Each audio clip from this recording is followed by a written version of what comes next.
We are now into chapter 13, finding the length of a curve. Let's tackle that.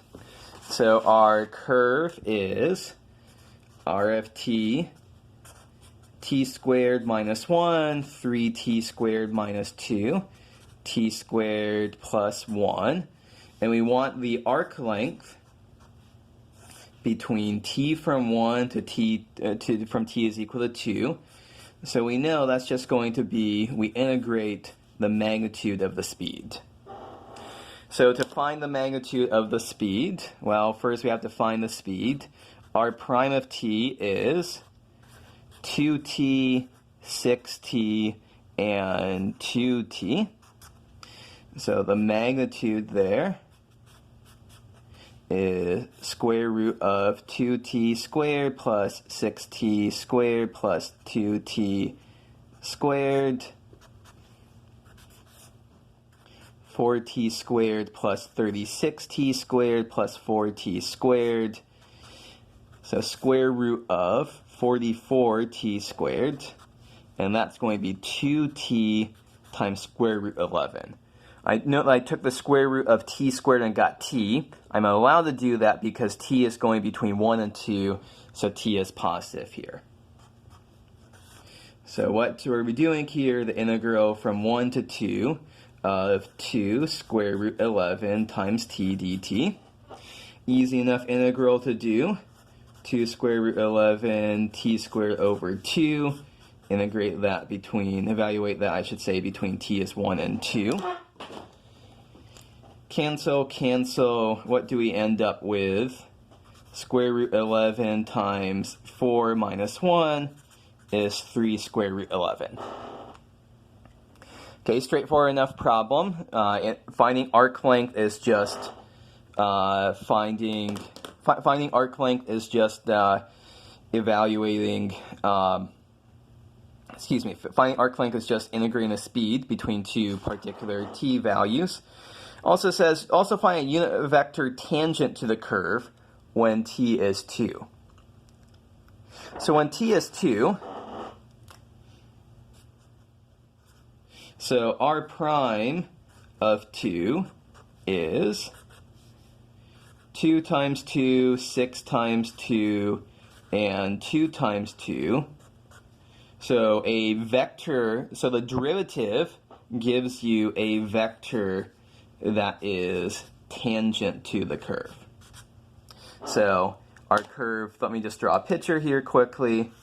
If our curve r of t is like this, and this is r of 2 right here, r prime of 2 will give us a vector that's tangent to the curve at that point.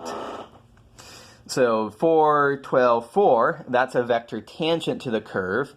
There's one more word in there. We want to find a unit vector. So our unit vector is going to be, so 4, 12, 4. We want to find the magnitude of that. And so that is, the magnitude of that is square root of 4 squared plus 12 squared plus 4 squared. So that is square root of 16, 144 plus 16. That looks like square root of 176 to me. So 1 over square root 176 times 4, 12, 4.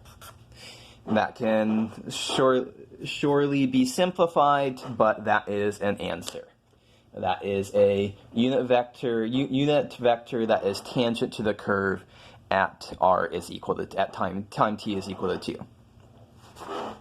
Okay, that is problem 6. Problem 7 is asking us to find, we are now into chapter 14 now. We have to find, we're given some function f of x, y, and we have to find first and second order partial derivatives. Let's do that.